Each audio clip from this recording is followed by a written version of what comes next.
Hello everyone, आप सबका स्वागत है cell the unit of life के पार्ट 4 में। यह देखने से पहले आई होप आपने पार्ट 3 तक वीडियो को देखा हो, जो कि है chapter cell the unit of life, and I hope आप सबको समझ में आया होगा। So now let's get started part 4। इसमें हम इनको डिफरेंसेस को देखेंगे, इनके मेन कैरेक्टर को देखेंगे, की फंक्शन देखेंगे। जो भी अभी तक हमने सेल के जो हमने पार्ट पढ़े हैं, पार्ट ऑफ सेल, उनके हम कैरेक्टर्स देखेंगे, उनके क्या कैरेक्टरिस्टिक हैं और उनके चीफ फंक्शन क्या है।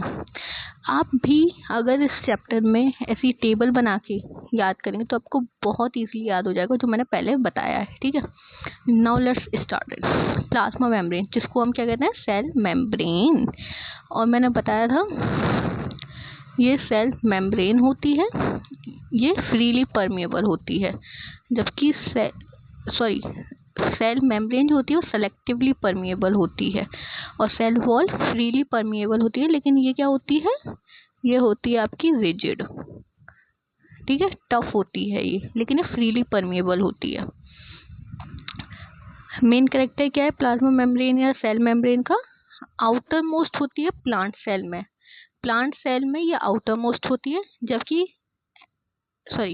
आउटर मोस्ट किस में होती है, एनिमल सेल में आउटर मोस्ट होती है, प्लांट सेल में इसके बाहर सेल वॉल होती है।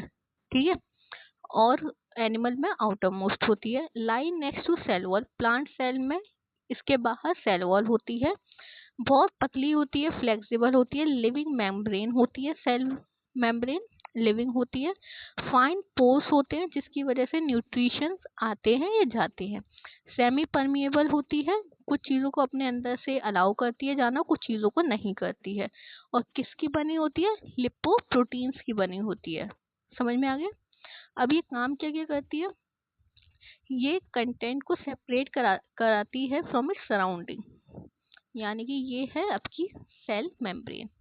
इस सेल के अंदर का कंटेंट और जो बाहर का कंटेंट है, सेल के बाहर भी तो बहुत सारे कंटेंट होते हैं, तो ये इन दोनों कंटेंट्स को अलग कराने में हेल्प करती है। ठीक है, regulate the entry of certain solute and ion.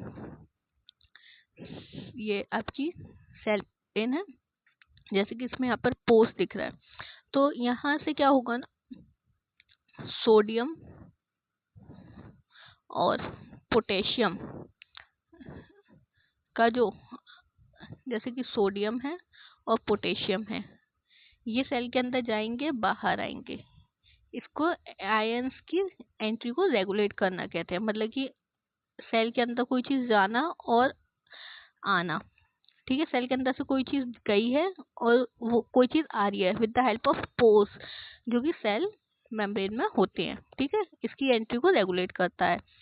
और maintain shape of the cell in animal cell, animal cell में सेल की शेप कौन मेंटेन करता है, प्लाज्मा मेम्ब्रेन या सेल मेम्ब्रेन। वहीं पर प्लांट सेल में कौन सेल की शेप मेंटेन करता है, सेल वॉल। ठीक है, अब नेक्स्ट है सेल वॉल, जो कि प्लांट सेल में देखने को मिलती है। नॉन लिविंग है, रिजिड लेयर है surrounding plasma membrane, plasma membrane है यानी कि सेल मेम्ब्रेन, उसके सराउंडिंग ये सेल वॉल है। Okay, mainly composed of cellulose, cell wall किसकी बनी होती है, सेलुलोज की। वहीं पर प्लाज्मा मेम्ब्रेन किसकी बनी होती है, लिपोप्रोटीन की। सेल वॉल कैसी होती है, फ्रीली परमिएबल होती है, मतलब इसके अंदर से कोई भी चीज आ सकती है, जा सकती है, ये किसी को रोकती टोकती नहीं है भाई। ठीक है, वहीं पर प्लाज्मा मेम्ब्रेन कैसी थी, सेमी परमिएबल, मतलब कि कुछ चीज ही उसके अंदर से आ जा सकती थी। ठीक है, अब फंक्शन क्या है सेल वॉल के, ये सेल को शेप प्रोवाइड कराती है, रिजिडिटी प्रोवाइड कराती है प्लांट सेल को, allow substance in solution to enter and leave the cell without hindrance, मतलब कोई भी सब्सटेंस इसके अंदर आ सकता है, इसके अंदर से जा सकता है विदाउट कोई रोक टोक। ठीक है, हिंड्रेंस का मतलब वही चीज होता है। प्रोवाइड प्रोटेक्शन, ये प्लांट सेल को प्रोटेक्शन प्रोवाइड कराता है, क्यों, क्योंकि ये रिजिड होता है, दैट्स वाई ये प्लांट सेल में प्रोटेक्शन प्रोवाइड कराता है। आई होप अब आपको प्लाज्मा मेम्ब्रेन, सेल वॉल की कैरेक्टरिस्टिक और फंक्शन क्लियर हो गए होंगे। Now let's is cytoplasm. All plant together inside the plasma membrane including nucleus. ये सेल मेम्ब्रेन है यानी कि प्लाज्मा मेम्ब्रेन। इसके अंदर कोई भी चीज, मतलब न्यूक्लियस के अंदर जो होगा उसको हम कहेंगे न्यूक्लियोप्लाज्म। सराउंडिंग में जो भी फ्लूइड है उसको हम क्या बोलेंगे, साइटोप्लाज्म। यही पढ़ा था हमने। कलरलेस होता है, पार्शियली ट्रांसपेरेंट होता है, यही पढ़ा था हमने इसके बारे में। Contain a mixture of water and soluble inorganic and organic compound and various organelles. ये वाटर और soluble inorganic and organic compound का मिक्सचर है और इसमें बहुत सारी ऑर्गेनेल्स मिलती हैं, जो कि हमने देखा था। ER है ऑर्गेनेल में, एंडोप्लाज्मिक रेटिकुलम है, राइबोसोम होते हैं, प्लास्टिड्स पढ़ा था हमने, प्लास्टिड्स ऑर्गेनेल्स में आते हैं, है ना। बहुत सारी चीजें, ये क्या ऑर्गेनेल्स हैं सेल की, ये भी साइटोप्लाज्म में फ्लोट करते हैं। अब साइटोप्लाज्म के फंक्शन क्या क्या है। Different organelles contain in it perform different function. इसमें जितनी भी अलग अलग ऑर्गेनेल्स हैं उनके अलग अलग फंक्शन हैं, जैसे कि माइटोकॉन्ड्रिया। माइटोकॉन्ड्रिया को हम क्या कहते हैं, पावर हाउस ऑफ सेल, क्योंकि वो ATP बनाता है, जनरेट करता है ना ATP। वहीं पर प्लास्टिड्स में कौन सा प्लास्टिड था, क्लोरोप्लास्ट, जिसमें फोटोसिंथेसिस होती है। तो वो क्या बनाता है, फूड बनाता है। तो हर किसी ऑर्गेनेल्स के अपने फंक्शन होते हैं, डिफरेंट फंक्शन वो परफॉर्म करती हैं वहां पर रह के। Okay, all metabolic activities occur in it. Cytoplasm में ही मेटाबॉलिक एक्टिविटीज होती है। कौन सी मेटाबॉलिक एक्टिविटीज, मेटाबॉलिक एक्टिविटीज को हम दो पार्ट में डिवाइड करते हैं, एनाबॉलिक, सेकंड इज कैटाबॉलिक। कोई चीज जुड़ के बन रही है, एनाबॉलिक। बड़ी सी चीज टूट रही है, कैटाबॉलिक। ओके, ये मेटाबॉलिक के अंदर आते हैं। और ये मेटाबॉलिक रिएक्शन कहाँ होती हैं, साइटोप्लाज्म में होती हैं। Set of earlier step of respiration, production of pyruvic acid, anaerobic respiration, जो कि रेस्पिरेशन का अर्लियर स्टेप है जिसमें पायरुविक एसिड बनता है। पायरुविक एसिड एनाबॉलिक रेस्पिरेशन में बनता है। एनारोबिक रेस्पिरेशन जहाँ पर ऑक्सीजन की जरूरत नहीं है, ऑक्सीजन के एब्सेंस में जो रिएक्शंस होती हैं उन्हें एनारोबिक रेस्पिरेशन कहा जाता है। वहीं पर अगर ऑक्सीजन प्रेजेंट है तो उसे एरोबिक रिएक्शंस कहा जाता है। अब एनारोबिक रेस्पिरेशन में ऑक्सीजन की जरूरत नहीं है और इसमें बन क्या रहा है, पायरुविक एसिड रेस्पिरेशन में। ये भी कहाँ होती है, साइटोप्लाज्म में होती है। ये एग्जांपल दिया हुआ है, ठीक है। Next is endoplasmic reticulum. Endoplasmic reticulum क्या होता है, endoplasmic reticulum irregular network of tubular double membrane structure था, जो हमने बताया था कि ऐसे न्यूक्लियर की मेम्ब्रेन है, यहाँ से ऐसे डबल मेम्ब्रेन इरेगुलर सा स्ट्रक्चर बनता है, डबल मेम्ब्रेन है। अलग कलर से इसलिए बताया कि आपको याद रहे। यही बताया था हमने, irregular tubule network double layer होता है। It contain with the plasma membrane on the outer side and the inner membrane on the inside. बाहर की तरफ ये प्लाज्मा मेम्ब्रेन यानी कि सेल मेम्ब्रेन से अटैच्ड होता है, वहीं पर ये इनर किससे अटैच्ड होता है, न्यूक्लियर मेम्ब्रेन से अटैच्ड होता है। ये पता होना चाहिए कि बाहर ये किससे अटैच्ड है, अंदर ये किससे अटैच्ड है, ठीक है। मे बी स्मूथ और रफ, स्मूथ भी हो सकता है, रफ भी हो सकता है। स्मूथ किस केस में होगा, जब एंडोप्लाज्मिक रेटिकुलम में कोई भी राइबोसोम अटैच नहीं होगा, उस केस में हम इसको स्मूथ एंडोप्लाज्मिक रेटिकुलम कहेंगे। वहीं पर अगर राइबोसोम अटैच्ड है एंडोप्लाज्मिक रेटिकुलम से तो हम इसको रफ एंडोप्लाज्मिक रेटिकुलम कहेंगे, रफ एंडोप्लाज्मिक रेटिकुलम कहेंगे। समझ में आई। अब एंडोप्लाज्मिक रेटिकुलम के फंक्शन क्या क्या है, सपोर्टिव फ्रेमवर्क प्रोवाइड कराता है ये सेल को। सिंथेसिस और transport of protein and fat में हेल्प कराता है। ईआर के जो ट्यूब्यूल्स के नेटवर्क हैं न्यूक्लियर मेम्ब्रेन से आएगा, तो ये सिंथेसिस में चीज़ें सिंथेसिस भी होंगी और यहाँ से चीज़ें निकलेंगी भी, वो गोल्जी ऑपरेटर्स के पास जाएंगी, वहाँ पर उसकी पैकेजिंग होगी। गोल्जी का काम होता है पैकेजिंग का, ईआर का काम होता है सिंथेसिस, जो भी उसने सिंथेसिस करा उसको ट्रांसपोर्ट कराएगा, ईआर कराएगा वो, ठीक है। Next one is mitochondria.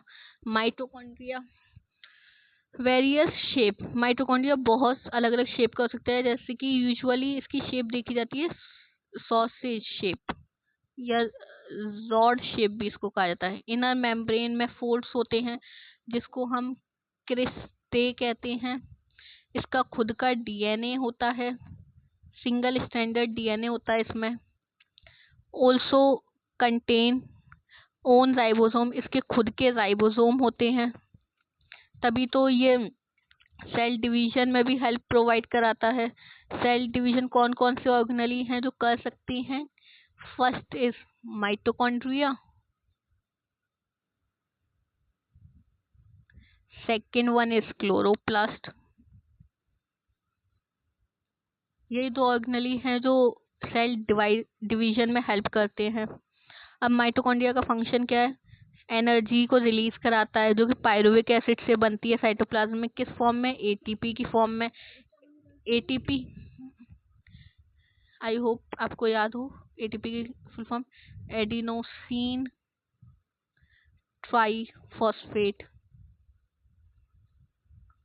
इस फॉर्म में एटीपी की फॉर्म में एनर्जी बनती है, इसको करेंसी ऑफ एनर्जी भी कहा जाता है, एनर्जी करेंसी कहा जाता है एटीपी को। Synthesis of respiration enzyme, mitochondria he respiration enzyme बनाता है जो कि रेस्पिरेशन में हेल्प कराता है in the form of ATP. Okay, next one, ये थोड़ा सा कट गया है गोल्जी का, गोल्जी अपरेटस है। गोल्जी अपरेटस को ना एक और नाम कहा जाता है, मैंने थोड़ा सा बताया था गोल्जी अपरेटस के बारे में। गोल्जी अपरेटस को डिस्कवर किस साइंटिस्ट ने करा था? कैमिलियो गोल्जी ने। कैमिलियो गोल्जी ने गोल्जी अपरेटस डिस्कवर किया था। अगर ये प्लांट सेल में है, इन प्लांट, तो गोल्जी को हम गोल्जी ना कह के डिक्टोसोम कहते हैं। वहीं अगर ये एनिमल सेल में है तो उसको गोल्जी कहते हैं, गोल्जी अपरेटस। प्लांट में है तो डिक्टोसोम कहते हैं, डिक्टियोसोम इन प्लांट कहा जाता है। इसमें ट्यूब्यूल्स होते हैं, वेसिकल होते हैं, वेसिकोल्स होते हैं, ये हमने बताया था। ऐसे ये आप आगे जाओगे तो आप इसका सिस फेज और ट्रांस फेज के बारे में पढ़ोगे। ये वाला सिस होता है, ये वाला ट्रांस फेज होता है, ये आप अभी आगे पढ़ोगे, ठीक है। और इसके फंक्शन क्या है? ये एक्रोसोम और स्पर्म में हेल्प करता है, हॉर्मोन्स बनवाता है, एंजाइमेटिक डाइजेस्टिव हार्मोन कौन बनाता है? लाइसोसोम। और जो एंजाइम हार्मोन बनाता है, पैकेज करता है, वो कौन होता है? गोल्जी। और प्लांट में हम इसको क्या बोलते हैं? डिक्टियोसोम। ओके, नेक्स्ट ऑर्गेनली हमने देखी थी ribosome. Small granules either scattered in the cytoplasm और attached to the outside of endoplasmic reticulum, जो कि जो राइबोसोम है वो साइटोप्लाज्म में ऐसे फैले रहते हैं, या तो फिर एंडोप्लाज्मिक रेटिकुलम के अटैच भी हो सकते हैं या आउटसाइड भी हो सकते हैं एंडोप्लाज्मिक रेटिकुलम से। सिंगल वॉल्ड होते हैं, मतलब ये डबल मेम्ब्रेन नहीं है, सिंगल मेम्ब्रेन है, डेंस है, स्पेरिकल बॉडी है, ज्यादातर आरएनए से बना है। और इसका फंक्शन क्या है? प्रोटीन सिंथेसिस में हेल्प कराता है। इसके अलावा मैंने ये भी बताया था कि राइबोसोम दो टाइप का होता है। राइबोसोम एक होता है 70S राइबोसोम, एक होता है 80S ribosome. 70S ribosome mainly तीन जगह मिलता है, प्रोकैरियोटिक सेल में, और यूकैरियोटिक सेल में कहाँ कहाँ मिलता है? माइटोकॉन्ड्रिया में, क्लोरोप्लास्ट में 70S मिलता है, 80S मिलता है आपका यूकैरियोटिक सेल में, 80S। और ये एस क्या होती है? S Svedberg unit. Svedberg unit. एक साइंटिस्ट थे स्वीडबर्ग, जिन्होंने डिस्कवर किया था राइबोसोम को, तो इन्होंने इसकी यूनिट अपने सरनेम के ऊपर दी थी, स्वीडबर्ग यूनिट। ठीक है। फिर आता है लाइसोसोम। लाइसोसोम क्या होता है? मेम्ब्रेनस सैक, मतलब एक थैला होता है मेम्ब्रेन का, bounded of from Golgi body, जो कि गोल्जी बॉडी से बाहर आता है या गोल्जी बॉडी के पास होता है। इसमें 40 अलग अलग टाइप के एंजाइम होते हैं, और इसका फंक्शन क्या है? इंट्रासेलुलर डाइजेशन में हेल्प कराता है, फॉरेन सब्सटेंस को डिस्ट्रॉय कराता है, जब सेल ओल्ड हो जाता है या इंजर्ड हो जाता है तो उसको डिस्ट्रॉय कर देता है। अगर सेल बूढ़ा हो गया या उसमें कोई इंजरी हो गई है तो यही लाइसोसोम उसको डिस्ट्रॉय कर देते हैं, इसीलिए इन्हें सुसाइड बैग्स भी कहा जाता है। ठीक है। और यहीं पर इसी के through formation of bones by digesting cartilage. कोई भी बोन है वो कैसे बनी? कार्टिलेज है, समय के साथ कार्टिलेज बोन में चेंज हो जाता है, तो ये कौन कराता है? लाइसोसोम कराता है। और कहीं कहीं कार्टिलेज कार्टिलेज की फॉर्म में ही रहता है। देखिए tip of nose, ear pinna, ribs के पास जो कार्टिलेज होती है हाइलैंड कार्टिलेज, वो कार्टिलेज रहती है, लेकिन एपिफाइसियल प्लेट में जो कार्टिलेज होती है वो बोन में ट्रांसफर हो जाती है। ठीक है। वो कौन कराता है? लाइसोसोम हेल्प कराता है उसमें। सेकेंड है फिर सेंट्रोसोम, जो कि एनिमल सेल में मिलता है। हमने डिस्कस किया था, 2 सेंट्रियोल होते हैं, 90 डिग्री के एंगल पे होते हैं। अगर ये एक है तो हम इसको सिर्फ सेंट्रियोल बोलेंगे, ट्रियोल। और ये दोनों हैं, और यहाँ पर फिलामेंट से मतलब लिक्विड सा है, तो ये मतलब एक पूरा सब्सटेंस में, उसको हम बोलेंगे सेंट्रोजोम बोलेंगे, सेंट्रोजोम बोलेंगे। 90 डिग्री का एंगल होता है इन दोनों में। तो ये सेंट्रोसोम और सेंट्रियोल कहाँ मिलता है? एनिमल सेल में। तो हम सेंट्रोसोम की बात करें, उस पूरे सब्सटेंस की बात करें, main reason the centriole located near nucleus, ये न्यूक्लियस के पास मिलता है। 2 सेंट्रियोल होते हैं, जो कि centriole are surrounded by radiating microtubule, जो मैंने बताया था ना, सब्सटेंस माइक्रोट्यूब्यूल्स होते हैं, जो कि स्टार शेप में प्रेजेंट होते हैं, और ये हेल्प कहाँ करते हैं? During cell division. वहीं सेंट्रोसोम के फंक्शन क्या क्या है? इनिशिएट या रेगुलेट करना सेल डिवीजन को, ये सेल डिवीजन को इनिशिएट करेंगे और उसको रेगुलेट करेंगे। स्पिंडल फाइबर बनवाते हैं, जो कि एस्टर्स को हेल्प करते हैं within the cell division. Cell division में स्पिंडल फाइबर का ही रोल होता है। ओके। Next is plastid. अब प्लास्टिड सिर्फ प्लांट सेल में मिलता है, जैसे कि सेंट्रियोल सेंट्रोसोम सिर्फ एनिमल सेल में मिलता है, वहीं प्लास्टिड जो होता है वो सिर्फ प्लांट सेल में मिलता है। ठीक है। तो प्लास्टिड के कैरेक्टर्स क्या क्या है? Several kind, most common are of chloroplast. जैसे कि हमने बताया था, जो प्लास्टिड्स होते हैं ना, वो 3 तरीके के होते हैं।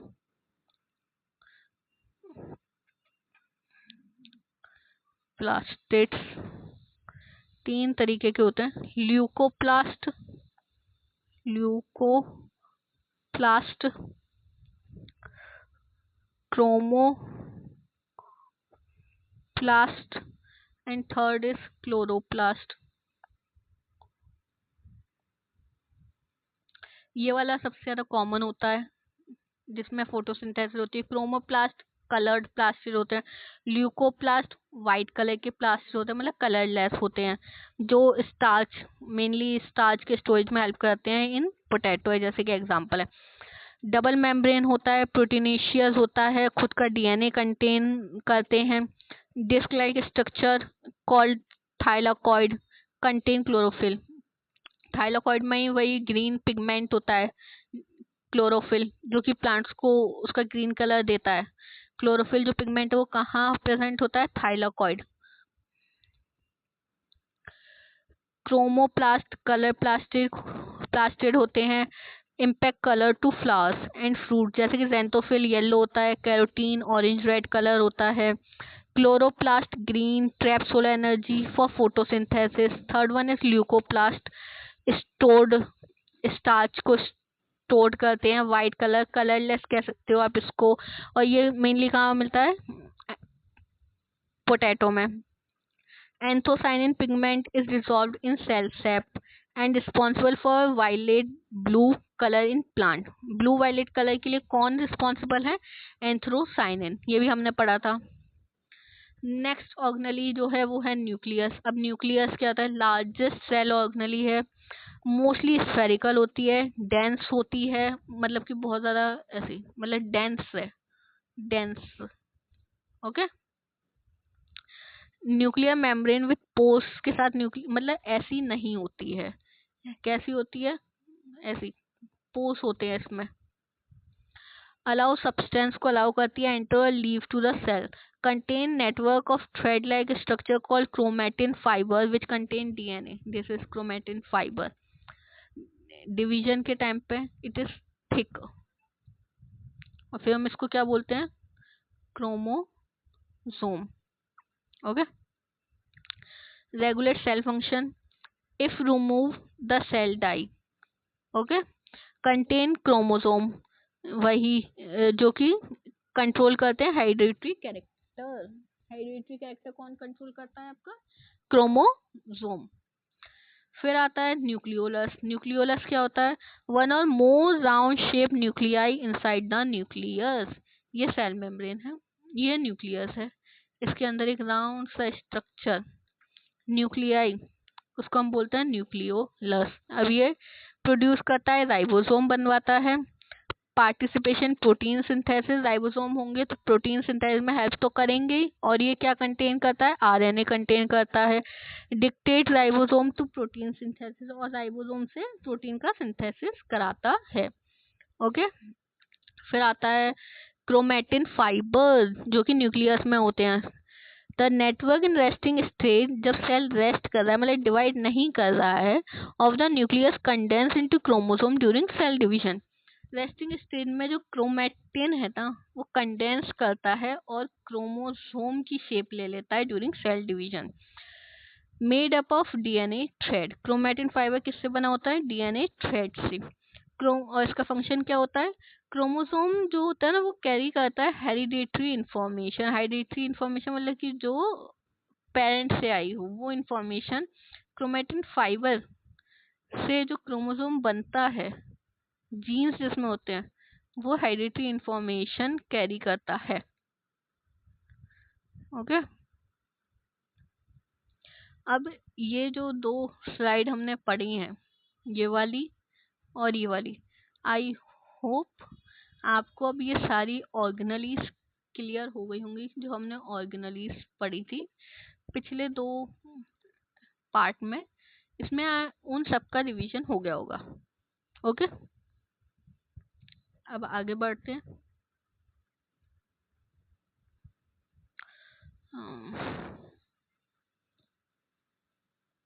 इधर दो और है तो इसको और कर लेते हैं।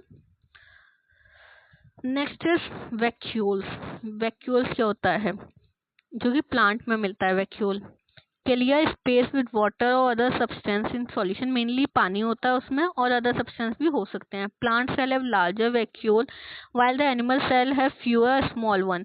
प्लांट सेल में बहुत बड़ा वैक्यूल होता है जो कि 90% ऑफ सेल एरिया को वो कवर करता है। ठीक है। Covered by a covering called tonoplast. जो वैक्यूल की जो कवरिंग होती है उसको हम क्या बोलते हैं? उसको हम बोलते हैं टोनोप्लास्ट। और वैक्यूल का फंक्शन क्या होता है? Storage of water and other substance, food, pigment and waste product, इसको सबको स्टोर करता है। टर्जिडिटी प्रोवाइड कराता है सेल को। Okay. Next one is granules. अब ग्रेन्यूल्स क्या होते हैं? ग्रेन्यूल्स स्मॉल पार्टिकल, क्रिस्टल या ड्रॉपलेट, कुछ भी हो सकता है। और फंक्शन क्या है? Starch in plant cell, glycogen in animal cell, fat containing granules सीवेज फूड फॉर द सेल।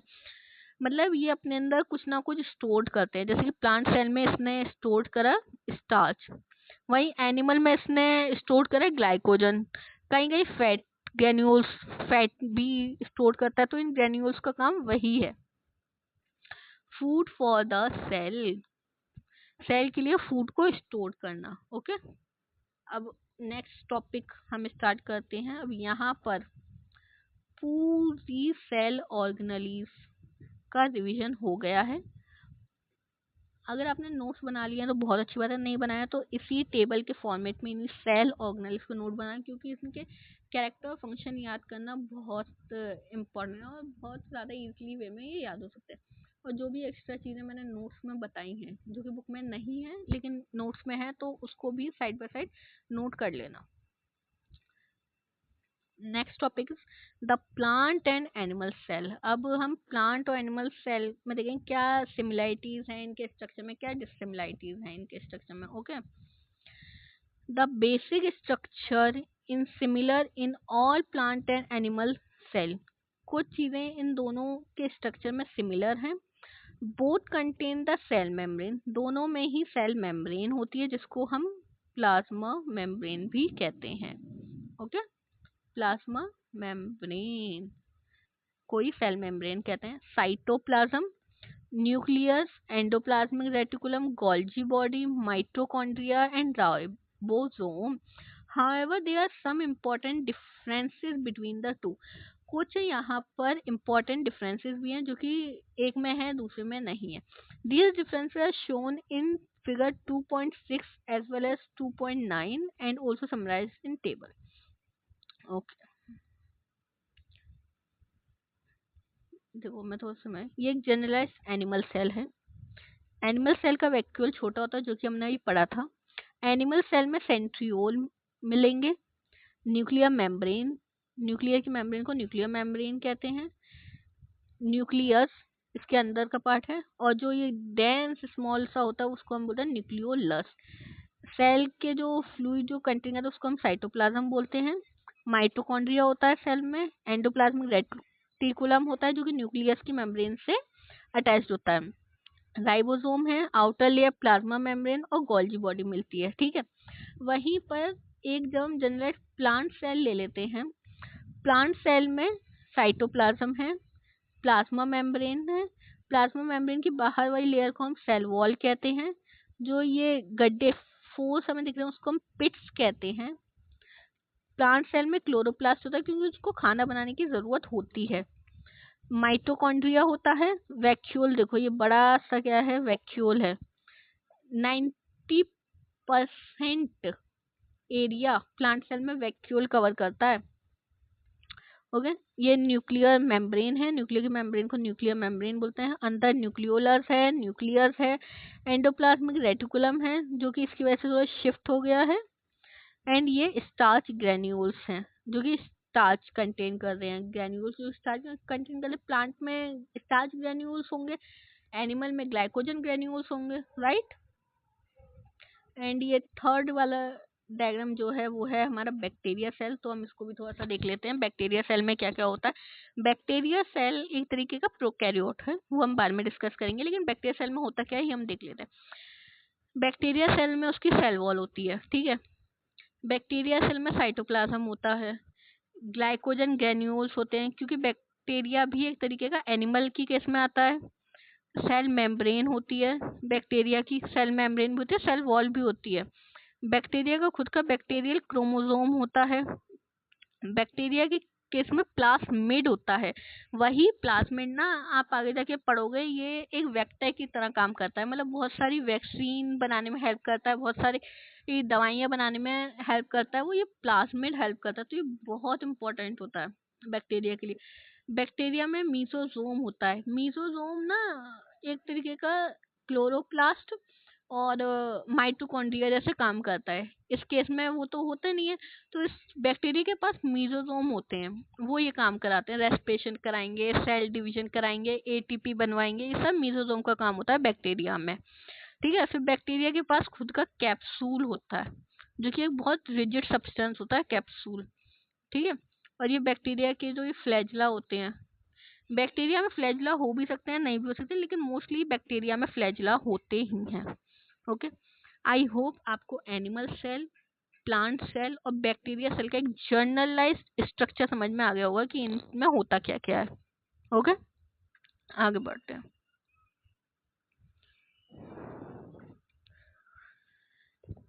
ये difference between plant and animal cell, plant cell और एनिमल सेल में डिफरेंस है, ये स्ट्रक्चरल डिफरेंसेस हैं, ये क्वांटिटेटिव डिफरेंसेस है, मतलब क्वांटिटी के बेसिस पर। तो स्ट्रक्चरल डिफरेंस हम देख लेते हैं पहले।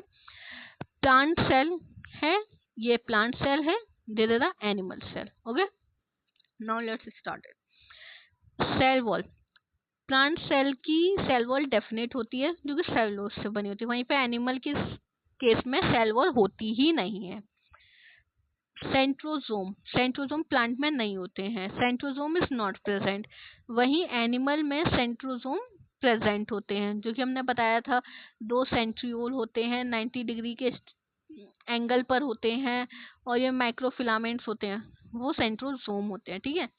वैक्यूल्स, वैक्यूल प्रोमिनेंट बहुत बड़ा होता है, एक हो सकता है, दो हो सकते हैं। ठीक है। कंसर्न विद एक्सक्रीशन और सिक्रीशन, कि उसका एक्सक्रीशन और सिक्रीशन का अमाउंट कितना है, इस बेसिस पे उसका साइज हो सकता है। वहीं एनिमल सेल में वैक्यूल तो होते हैं, एनी मतलब कितने भी हो सकते हैं, लेकिन स्मॉल और टेम्पररी होते हैं, वो परमानेंट नहीं होते हैं। वहीं पे प्लांट में वो उनका साइज उनके एक्सक्रीशन और सिक्रीशन पर डिपेंड करता है। ठीक है। प्लास्टिड, प्लास्टिड प्लांट सेल में यूजुअली प्लास्टिड होते हैं, एनिमल सेल में प्लास्टिड नहीं होते, क्योंकि एनिमल खुद अपना खाना नहीं बनाता, इसीलिए वहाँ पे प्लास्टिड की इतनी ज़रूरत नहीं होती है। लेकिन प्लांट तो अपना खाना खुद बनाते हैं भाई, उनको तो फोटोसिंथेसिस की ज़रूरत होती है ना, इसलिए प्लांट सेल में प्लास्टिड होते हैं। अब क्वांटिटेटिव डिफरेंसेस क्या हैं, क्वांटिटी के बेसिस पर। ठीक है। साइज, प्लांट सेल का साइज यूजुअली लार्ज होता है विद डिस्टिंक्ट आउटलाइंस, उनकी अपनी आउटलाइन होती है, जैसे कि ये cell wall, cell wall rigidity provide कराती है, जिसकी वजह से उसका खुद का साइज होता है, वो कि डिस्टिंक्ट साइज होता है। वहीं पर एनिमल सेल यूजुअली स्मॉलर होता है, और लेकिन उसकी लेस डिस्टिंक्ट बाउंड्रीज होती है, मतलब उसकी इतनी डिस्टिंक्ट बाउंड्रीज नहीं होती हैं जितनी कंपेयर करें तो प्लांट सेल की होती हैं। साइटोप्लाज्म, प्लांट सेल का जो साइटोप्लाज्म है ना, वो इतना डेंस नहीं होता, मतलब खुला खुला होता है, इतना डेंस नहीं होता है। वहीं एनिमल सेल का साइटोप्लाज्म डेंस होता है, क्योंकि वो छोटा होता है। जब आप इतनी सी चीज में बहुत सारी चीजें भर दोगे, इतनी सी जगह में बहुत सारी चीजें भर दो, तो खुद ब खुद डेंस हो जाए। वही इतना बड़ा सेल है, तो उसमें कोई भी चीज भरोगे तो फैल जाएगी पूरे, तो इतना डेंस नहीं होता है। वही एनिमल सेल का साइटोप्लाज्म डेंस होता है, और उसमें बहुत ज्यादा ग्रेन्यूल्स पाए जाते हैं। Okay. Arrangement of cytoplasm, cytoplasm का अरेंजमेंट कैसा होता है प्लांट सेल में। Only a thin lining of cytoplasm mostly pushed by the periphery, मतलब कि साइटोप्लाज्म ना ज्यादा नहीं होता, बस पेरिफेरी के टाइम पे एक थिन सी लेयर मिलती है, और मतलब पेरिफेरी पे मिलता है, इतना ज्यादा बीच में नहीं मिलता। वहीं पर जो एनिमल का साइटोप्लाज्म होता है ना, वो फिल होता है almost all cell, all area, cell के हर एरिया में वो फिल होता है। ठीक है। आई होप आपको इसके structural differences and quantitative differences समझ में आए होंगे। जो नहीं आए हैं वो मुझे एक कमेंट में बता देना, मैं फिर से इसको समझा दूंगी, लेकिन ये बताना कि कौन सा पॉइंट समझ में नहीं आया है, मैं एक्सप्लेन कर दूंगी। ओके, आगे बढ़ते हैं।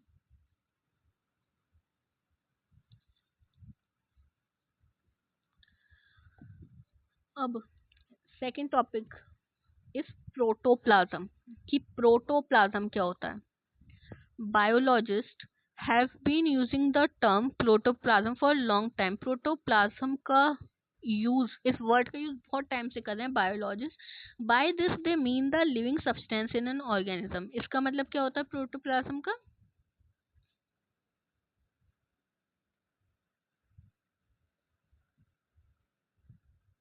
Living substance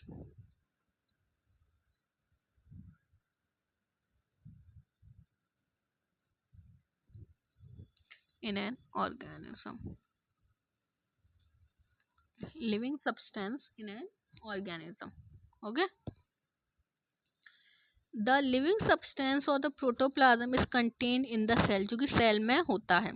the protoplasm has been describe, protoplasm को हम कैसे डिस्क्राइब करते हैं, as a translucent fluid, as a translucent fluid somewhat colourless greyish और ब्राउनिश, मतलब इसका खुद का कोई कलर नहीं होता, इसको हम कलरलेस ग्रेश या ब्राउनिश क्या है इसको डिस्क्राइब करते हैं। The chemical composition of protoplasm is very complex, protoplasm की जो केमिकल कंपोजिशन होती है ना, वो बहुत ज़्यादा कॉम्प्लेक्स होती है. It varies a little from one cell to another. ये वेरी कर सकता है, एक सेल से कंपेयर करोगे आप अदर सेल को तो ये वेरी करे, किसी में ज़्यादा किसी में कम हो सकता है. Although the common element included in the composition of protoplasm such as carbon, hydrogen, oxygen, nitrogen, sulfur, iron and phosphorus are same in all cell. इन ये का जो मतलब कि वेरी कर सकता है ये केमिकल कंपोजिशन, लेकिन जो कॉमन एलिमेंट जैसे कि carbon, hydrogen, oxygen, nitrogen, sulphur, iron and phosphorus ये सेम होंगे हर सेल में.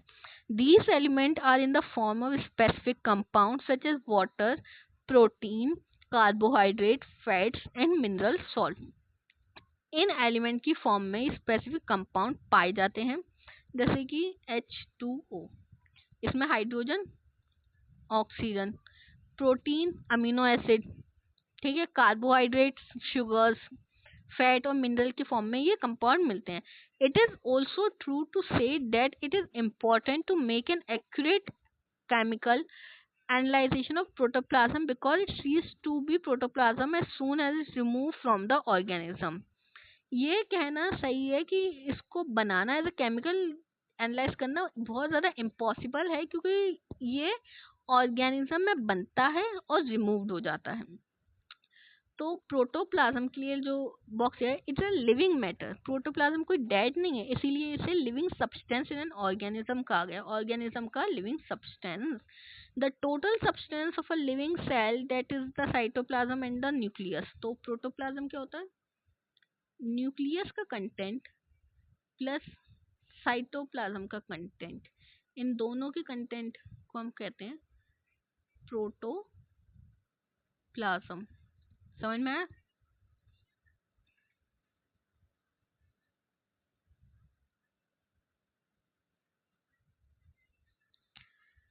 Now to define the cell.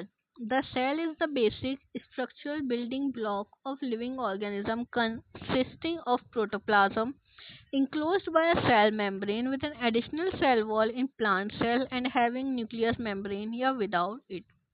अब ना सेल को क्या करें? सेल को एक बेसिक स्ट्रक्चरल यूनिट का है जिसमें न्यूक्लियस का न्यूक्लियोप्लाज्म और सेल का साइटोप्लाज्म मिलके क्या बना रहा है? प्रोटोप्लाज्म, जो कि इसमें है. अगर एनिमल का सेल है तो ये सेल मेम्ब्रेन होगी, अगर प्लांट का सेल है तो सेल वॉल भी होगी और न्यूक्लियर मेम्ब्रेन हो भी सकती है और विदाउट इट भी. Check the above difference in the highly diagrammatic sketch of eukaryotic cell.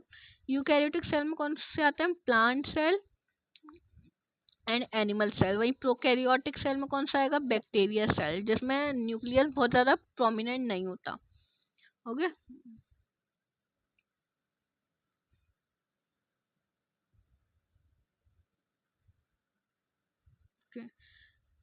Now, difference between prokaryotic and eukaryotic cell. The term prokaryotic, pro मतलब होता है early, primitive, वहीं carrion का मतलब होता है nucleus.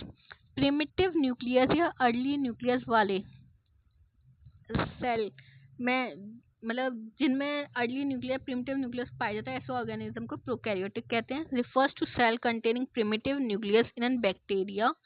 वहीं यूकैरियोटिक का मतलब ट्रू या complete nucleus, meaning cell with perfectly form nucleus. जहां न्यूक्लियस परफेक्टली फॉर्म्ड हो वो कौन से हैं? एनिमल और plant. Okay. This type of nuclear difference is the first basis of classification of organism. कि न्यूक्लियस कैसा था? प्रिमिटिव था या ट्रू था? प्रिमिटिव था या ट्रू था? यही क्लासिफिकेशन की पहली बेसिक्स था क्लासिफिकेशन करने का एनिमल का, कि उसमें प्रिमिटिव न्यूक्लियस है या ट्रू न्यूक्लियस है. The earliest type prokaryotic and the subsequent advance type eukaryote. Okay. Every activity of a living organism is the outcome of cellular activity. Some example of the cellular activity for fulfilling the need of the organism as a whole are as follows. जैसे कि all organism grow due to the growth in size and increase in the number of cell. हर एक organism बढ़ता है कब? जब उसकी growth होती है साइज की, या तो उसका साइज बढ़ रहा हो या तो उसके सेल का नंबर बढ़ रहा हो। इसी दो तरीके से हम कह सकते हैं कि किसी की ग्रो हो रही है, या तो उसका साइज बढ़ रहा हो या उसके सेल का नंबर बढ़ रहा हो। Such growth is the production of more body substance and cell substance. और सेल जैसे जैसे बढ़ेगा वैसे ही बॉडी में जो कुछ भी ग्रोथ हो रही है उसका प्रोडक्शन होगा, तभी हम कहेंगे कि उस ऑर्गेनिज्म की ग्रोथ हो रही है। Okay. Difference between prokaryotic and eukaryotic cell, कि प्रोकैरियोटिक सेल और यूकैरियोटिक सेल के डिफरेंसेस क्या क्या हैं। ये प्रोकैरियोटिक सेल मतलब primitive cell, this is eukaryotic cell true cell. Primitive cell no well defined nucleus, इसमें वेल डिफाइंड न्यूक्लियस नहीं होता है। वहीं यूकैरियोटिक में well defined nucleus with a nuclear membrane, उसकी खुद की मेम्ब्रेन होती है। प्रोकैरियोट में एक single length of only deoxyribo nucleotide मतलब single layer, single strand DNA मिलता है। वहीं यूकैरियोटिक में several length of genetic material chromosome containing DNA around certain protein, double strand DNA या बहुत ज़्यादा जिसकी लेंथ है ऐसे प्रोटीन जिसको क्रोमोसोम कहा जाता है वो पाया जाता है, उसके आसपास प्रोटीन भी मिलते हैं। प्रोकैरियोटिक सेल में छोटे राइबोसोम मिलते हैं जैसे कि 70S, वहीं पर यूकैरियोटिक में लार्ज राइबोसोम मिलते हैं 80S। प्रोकैरियोटिक में कोई ऐसी अदर सेल ऑर्गेनेली नहीं मिलती है। वहीं पर यूकैरियोटिक सेल में several organelle like mitochondria, endoplasmic reticulum, chloroplast ये मिलती हैं। ओके। जैसे कि प्रोकैरियोटिक का एग्जांपल क्या है? बैक्टीरिया, ब्लू ग्रीन एल्गी जिसको हम साइनोबैक्टीरिया कहते हैं। वही यूकैरियोटिक का एग्जांपल क्या है? Euglena, amoeba and all plant and animal cell, ये यूकैरियोटिक के एग्जांपल हैं। आई होप अब आपको प्रोकैरियोटिक और यूकैरियोटिक का डिफरेंस समझ में आ गया होता है। प्रोकैरियोटिक सेल वो होते हैं जिसमें ट्रू न्यूक्लियस नहीं होता है, वहीं यूकैरियोटिक सेल वो होते हैं जिसमें वेल डिफाइंड न्यूक्लियस और उसके साथ न्यूक्लियर मेम्ब्रेन प्रेजेंट होती है। ओके, आगे चलते हैं।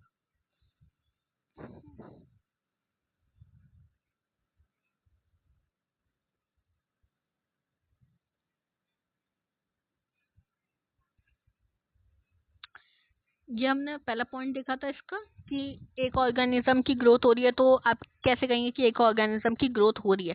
या तो उसका साइज बढ़ रहा हो या उसके सेल का नंबर बढ़ रहा हो, तभी आप कहोगे कि एक ऑर्गेनिज्म की ग्रोथ हो रही है। ठीक है, अब नेक्स्ट पे चलते हैं। सेकंड है रिपेयर, रिपेयर ऑफ इंजरी और regeneration of a lost part as the tail of a lizard is due to cell division. Cell division के थ्रू अगर किसी ऑर्गेनिज्म के अगर चोट लगी है तो उसका रिपेयर होना या रीजनरेशन, जैसे कि हमने सुना है कि अगर लिजार्ड मतलब छिपकली की पूंछ काट दी जाए ना तब भी वो बढ़ती है, वो रीजनरेट होती है। और एक और ऐसा ऑर्गेनिज्म होता है, एक होता है प्लानेरिया, आप आगे जाके पढ़ो। प्लानेरिया में एक खासियत है कि इसकी हाई रीजनरेशन पावर है, हाई रीजनरेशन पावर होती है प्लानेरिया की। इसकी अगर ये ऐसा ऑर्गेनिज्म होता है अगर इसको काट दिया भी जाए ना तब भी ये वाला पार्ट खुद को बना लेगा और ये वाला पार्ट खुद को बना लेगा। ठीक है, इसको कहते हैं रिपेयर रीजनरेशन। ये देखने में मिलता है प्लानेरिया में, लेजार्ड में, और हमारे अंदर किस में मिलता है? लिवर में। ह्यूमन का ऐसा ऑर्गन जो खुद को रिपेयर करने की कैपेसिटी रखता है वो होता है लिवर। लिवर के केस में ऐसे कि अब किसी पेशेंट का लिवर खराब है तो हमें कहा जाता है कि हमें उसका क्या करना है? लिवर ट्रांसप्लांट करना है।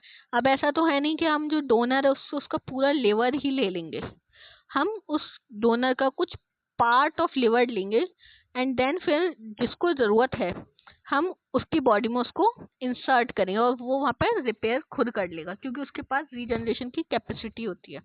ओके,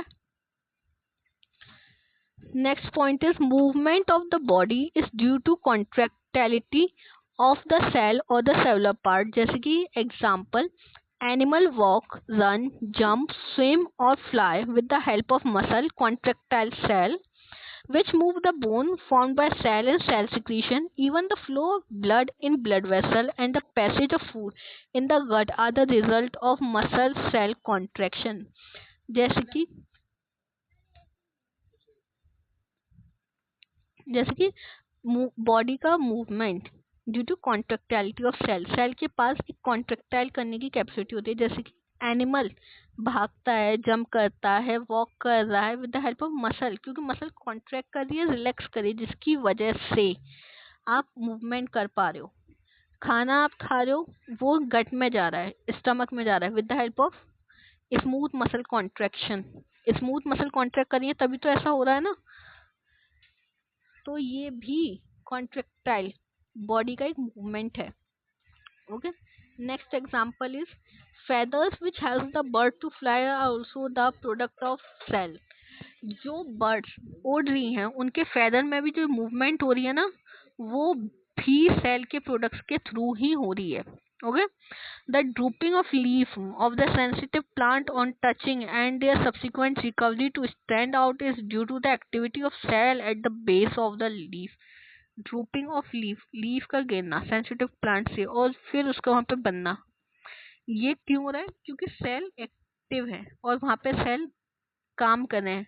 इसी वजह से अगर किसी प्लांट की लीफ गिर जाती है तो वहां पर नई लीफ आ जाती है बिकॉज ड्यू टू सेल।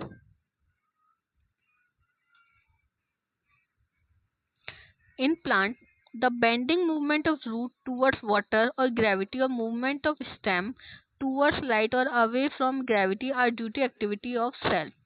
जैसे कि एक प्लांट है, रूट का मूवमेंट, यहाँ पे पानी आ रहा है तो उसका मूवमेंट यहाँ होगा ग्रेविटी की तरफ, वहीं पर लाइट आएगी तो जहाँ लाइट है, सन की रेज है, वहीं पर ये प्लांट मूवमेंट शो करेगा। ये क्यों हो रहा है? क्योंकि सेल एक्टिव हैं और सेल वहाँ पे काम कर रहे हैं और सेल के थ्रू ही इनको पता चलेगा कि लाइट कहाँ है और ये अपना मूवमेंट शो कर रहे हैं।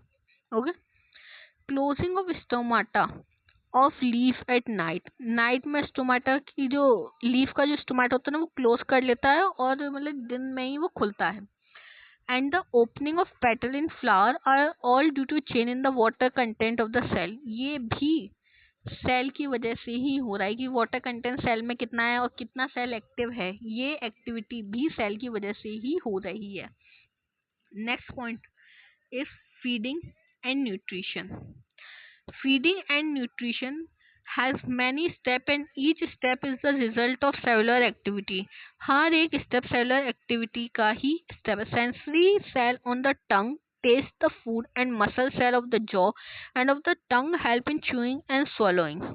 जो भी हम खा रहे हैं या टेस्ट कर रहे हैं वो भी ड्यू टू सेल, सेल ही उसमें हेल्प करा रहा है। Cell of the digestive gland के जो cell secrete enzyme to digest food, जो डाइजेस्टिव ग्लैंड के जो सेल हैं वो एंजाइम डाइजेस्टिव एंजाइम रिलीज करें जिसकी वजह से डाइजेशन हो रहा है। ये भी कौन करा रहा है? सेल करा रहा है। Inner cell of inner lining of the intestine absorb digestive food, जो डाइजेशन हो गया इस फूड का, अब इसका एब्जॉर्प्शन कौन कराएगा? एब्जॉर्प्शन इंटेस्टाइन में होगा, वो कौन कराएगा? इंटेस्टाइन के cell. Extra food is stored as fat in fat cell and is glycogen in liver cell. जो एक्स्ट्रा फूड है वो स्टोर्ड हो जाएगा फैट के फॉर्म में, अगर फैट के फॉर्म में स्टोर्ड हो रहा है तो फैट सेल में, अगर ग्लाइकोजन के फॉर्म में स्टोर्ड हो रहा है बॉडी में तो लिवर सेल में। ये भी क्यों हो रहा है? क्योंकि सेल एक्टिविटी करा रहा है। ठीक है, फिर है circulation of blood. Circulation of blood and movement of other fluid in the body are through forces set up by contraction of muscle cell of the heart और अदर पार्ट। जो हमारी बॉडी में ब्लड का circulation हो रहा है, heart से blood जाता है टिश्यू में, टिश्यू से फिर हार्ट में, हार्ट से लंग्स में, लंग्स से फिर हार्ट में, ऐसे ही जाता है। ये भी कौन करा रहा है? ये भी सेल करा रहे हैं ना, मसल सेल जो भी उसमें कॉन्ट्रेक्शन में हेल्प करा रहे हैं, सर्कुलेशन में हेल्प करा रहे हैं, ये कौन से सेल करा रहे हैं? बॉडी के सेल ही तो करा रहे हैं। तो ये सेल इसमें भी इम्पोर्टेंट रोल प्ले करते हैं। Next is respiratory gases and transport. From the lungs to other part of the body by blood cell. जो आप सांस ले रहे हो, आपने सांस ली, आपने ऑक्सीजन ली, ऑक्सीजन गई आपके लंग्स के पास, लंग्स में जो भी रिएक्शन होनी थी हुई, फिर वो टिश्यू में गई, टिश्यू से फिर जाते हुए at the end of the day वो आपकी नोज के थ्रू CO2 के फॉर्म में निकल गई। ये भी सेलुलर लेवल पर हो रहा है, सेल्यूलर लेवल पर हो रहा है, और इसको कौन करा रहा है? सेल। बॉडी के सेल ही हेल्प करा रहे हैं, रेस्पिरेशन तक में आपकी बॉडी के सेल हेल्प करा रहे हैं। The body protect itself from the disease germ through contained cell WBC, white blood cell which devour the germ or which give out antibodies and antitoxins to kill them or to neutralize their effect। Body को protection भी cell ही provide करा रहा है। कौन सा cell? White blood cell. White blood cell आगे जाके पढ़ोगे, व्हाइट ब्लड सेल की बहुत सारी कैटेगरीज होती है, मैक्रोफाज, लिम्फोसाइट, बेसोफिल, यूसिनोफिल। ये आपकी बॉडी में प्रोटेक्शन कराता है एंड इम्यूनिटी के लिए हेल्पफुल होता है, एंटीटॉक्सिन के रिलीज कराता है, एंटीजन के लिए हेल्पफुल होता है। ये कौन से सेल करा रहे हैं? व्हाइट ब्लड सेल करा रहे हैं, आपकी बॉडी को प्रोटेक्ट करा रहे हैं। Next point, we see hear, hear, smell, taste or feel the sensation of touch, pain, heat, cold, etc. through sensory gland। sensory cell के through हो रहा है। The brain orders muscles to contract or a gland to secrete through its cell response। The memory and the capacity to solve problem are also due to the activity of cell। ये भी cell की activity पर ही depend करता है कि आपका brain कितना capacity है, आपके ब्रेन में कैसे वो, अगर आपने किसी गर्म चीज पर हाथ रखा तो आप जल्दी हाथ हटा लेते हो। ये क्यों हो रहा है? क्योंकि सेल काम कर रहे हैं आपके हैंड्स के, वो आपके न्यूरॉन्स के थ्रू ब्रेन तक सिग्नल ले जा पा रहे हैं। अगर वो नहीं एक्टिव होंगे तो आपको पता नहीं चलेगा, राइट। ये भी किसके थ्रू हो रहा है? सेल के थ्रू हो रहा है। We maintain our body heat thermoregulation by cellular activity and we cool it when hot by sweating। जब गर्मी लगती है, आपकी बॉडी गर्म होती है, तो हीट कैसे, मतलब कूल कैसे होती है? जब वो पसीना निकालती है ग्लैंड सेल से, स्किन में स्वेट ग्लैंड होती है जिसकी वजह से स्वेट निकलता है, तो कूल डाउन आपकी बॉडी को कौन कराता है? यही with the help of sweating. Cell ही है जो स्वेटिंग करा रहा है और आपकी बॉडी को कूल डाउन कर रहा है, तो इसमें भी सेल का ही इंपॉर्टेंस है। Next is all organism produce their young one, egg और बेबी इन एनिमल और seed in plant through the activity of cell. ये भी कौन करा रहा है? सेल ही ये एक्टिविटी परफॉर्म करा रहा है। In plant the absorption of food, absorption of water and nutrients is through root cell. Plant में जाइलम एंड फ्लोएम होते हैं, जाइलम प्लांट के लिए, फ्लोएम फूड के लिए। The stem cell conduct the food and plant to different part of the plant. ये भी कौन करा रहा है? सेल। जाइलम के सेल होते हैं, फ्लोएम के सेल होते हैं। फ्लोएम के सेल, फ्लोएम फ्लोएम के सेल होते हैं, वो फूड के ट्रांसपोर्ट में हेल्प कराते हैं प्लांट। जाइलम वाटर ट्रांसपोर्ट में हेल्प कराता है इन प्लांट, ठीक है। ये भी किसके थ्रू हो रहे हैं? सेल के थ्रू हो रहा है। Light is trapped by the leaf cell containing chloroplast to produce food. जो क्लोरोप्लास्ट जो फूड बना रहा है वो कैसे बना रहा है? क्योंकि लाइट को ट्रांसपोर्ट कर रहा है, मतलब जहाँ लाइट जा रही है, लाइट के थ्रू फोटोसिंथेसिस होती है, और सी के थ्रू फोटोसिंथेसिस प्लांट की लीफ में कौन करा है? प्लांट जो सेल है लीफ के, वही तो फोटोसिंथेसिस करा रहे हैं। अगर वो सेल ही नहीं होंगे तो फोटोसिंथेसिस भी नहीं होगा, तो फिर लाइट भी ट्रैप करके क्या ही कर लोगे? ओके, तो इसमें भी सेल का ही बहुत बड़ा हाथ है। फ्लावर्स जो अट्रैक्ट करते हैं insect by their colour contain the petal cell और a nectar secreted by the cell. ये भी कौन करा रहा है? Cell. The mango seed produce a mango plant, जो कि मैंगो प्लांट जो प्रोड्यूस हुआ है एक सीड से, एंड अ हैन एग, हैन के मुर्गी के अंडे से जो मुर्गी निकली है, सिमिलरली है, मतलब साथ में the transmission of parental features to their young one's inheritance and is also dependent on what the germ cell and sperm carry with them. ये भी कौन करा रहा है? सेल करा रहा है. तो there is not a single activity in the body of an organism which is not carried by the cell, but cell of course are specialized for particular function. ऐसा नहीं है ऐसी एक भी एक्टिविटी नहीं है बॉडी में जो कि सेल जिसमें हेल्प ना कर रहा हो. ये इतने सारे एग्जांपल दिए हैं, इन सब में ही सेल का रोल है और सेल बहुत इंपॉर्टेंट रोल प्ले कर रहा है. आप ये नहीं कह सकते हो कि अगर सेल नहीं है तो काम हो जाएगा. भाई सेल के बिना कुछ नहीं होता. सिंगल एक्टिविटी भी कैरी नहीं होगी सेल के बिना. तो ये सेल के एग्जांपल है कि सेल कहाँ काम करता है और कैसे हेल्प कराता है. ठीक है, ये चैप्टर अब हो गया है खत्म.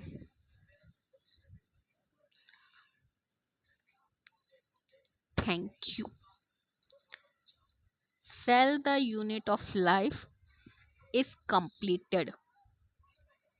और कोई टॉपिक या कोई पॉइंट समझ में नहीं आया तो कमेंट सेक्शन में ज़रूर बताएं. I hope you like this lecture.